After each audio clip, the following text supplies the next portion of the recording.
Some stories aren't just stories. They're warnings, they're truths people never had the courage to tell. This is one of those stories. When my twin sister was being silently destroyed behind closed doors, I didn't just listen. I became her. And I made him regret every bruise he ever left. This is our story. And he never saw any of it coming. I had just passed through security, sipping on a half-warm coffee when she stopped me. A flight attendant, probably mid-30s, short brown hair, too calm to be casual. She was scanning tickets when she leaned in, her voice barely above a whisper. "You have to get off this plane, immediately." That's it. No explanation, no panic, just a flat-toned warning like she knew something I didn't. I blinked. "Excuse me." She smiled professionally and nodded toward the boarding ramp. "There's an issue with your ticket. Please step aside." But she was lying. I knew it.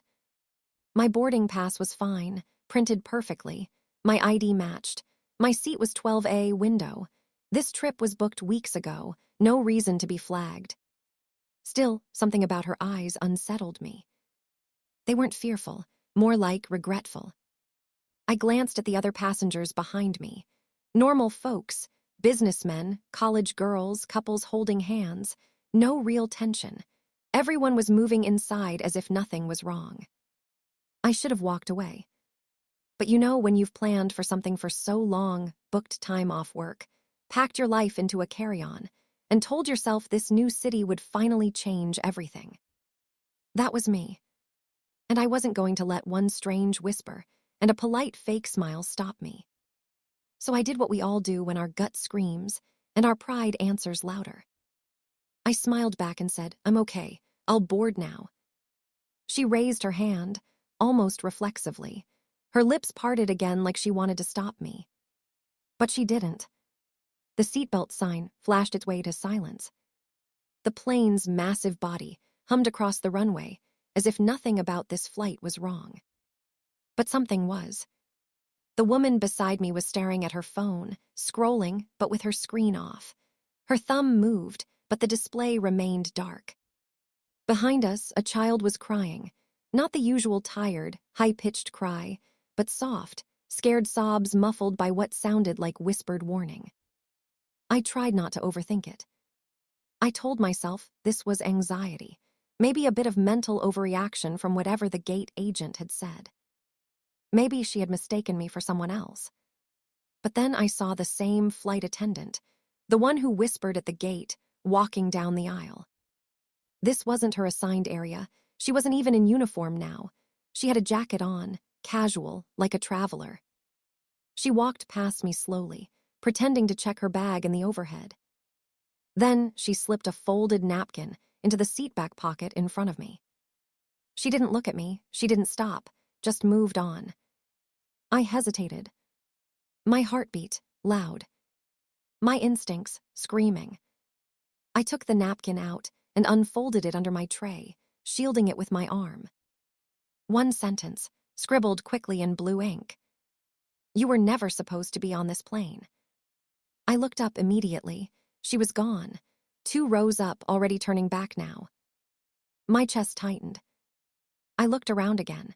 Same people, same strolls, same peace. Except now, all that normal felt staged, like a background scene painted to cover everything real. The engines groaned before takeoff. The plane turned onto the runway. My tray table shook slightly, but my palms were wet. I didn't know what I was panicking about. Was this about me? Was I confusing things, or did someone want me off this flight because someone else was about to do something worse? I looked toward the man in row 3 again. Now he was gone. His bag still sat beneath his seat. His tray table down, water bottle half full. But no man. I unbuckled my seatbelt, slowly. Every part of me said, "Don't move." But then I remembered something she said. Not the napkin, a moment earlier, at the gate. When I first hesitated, she had looked at me and said something half under her breath. "Don't let your instincts die politely." I stood up, and that's when I saw it. In the galley near the cockpit, A man, different jacket, shaved head, was messing with something inside a white metal cart. Wires, taped objects, something small in pieces being pushed together. And as quietly as he worked, the cabin light above me flickered for the first time. People didn't notice, but I did, and I wasn't going to sit back down again. I didn't sit back down. Instead, I moved down the aisle slowly, like I was heading to the bathroom, but every nerve in my body was standing on edge. The closer I got to the galley near the cockpit, the louder the pounding in my chest became. Not from fear, not even panic, more like clarity, like something finally catching up with me. I glanced left. The man had one headphone in, barely looked up as he leaned over the galley cart. Wires were still visible, faintly tucked behind thin foam trays and drink cans. What the hell was he doing? I paused a few feet from him, near row 1, pretending to check my seat number. And that's when I noticed it. He didn't have a boarding pass in his seatback, no drink, no phone, no presence. He was here for one reason. I took 2 steps forward. He looked up but not surprised, more like annoyed. Then, from behind me, instinct kicked into a sprint. The same woman from the gate, the off-duty flight attendant, grabbed my arm gently but firmly and veered me into the tiny jump seat alcove, small enough to hide, quiet enough to breathe. "What is going on?" I whispered, barely able to speak. She didn't answer. She held a finger to her lips, pulled out her phone, and flashed a covert message screen my way. One sentence lit on top in gray. "Federal Sky Marshal. Suspect onboard. You're not a passenger, you're bait." I couldn't move. Bait. Me. Suddenly, I remembered. The accidental upgrade, the mysterious change in my reservation, the unusually low airfare, the empty seat beside mine that was never claimed. I was placed here. Purposely. Not because I was a threat, but because I fit the profile of someone this guy was tracking. A decoy, a test. The bag under his seat, not his, the suspicious exchange mid-flight, a trap. But they needed someone to sit near him long enough to confirm, to see if he'd make a move. And I refused. Wasn't a mistake, it was the play. From the intercom, the actual flight attendant clicked on. "Ladies and gentlemen, we will be making an unexpected landing in approximately 15 minutes. Please remain seated."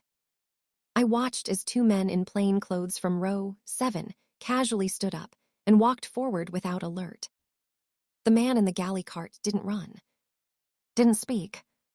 He just sighed, held up his hands, and laid down slowly as the cabin grew still. It was over. I wasn't even supposed to be here. But somehow, I saved 147 people just by staying in my seat. And her warning. It wasn't about danger. It was about purpose.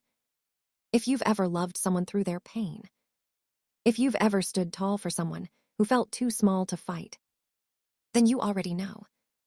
Sometimes karma isn't a thing that comes later. Sometimes it shows up wearing the same face as the woman he thought he broke. Thanks for watching. Don't forget to like, share, and subscribe to hear more stories like this. Because even in silence, the truth has a voice.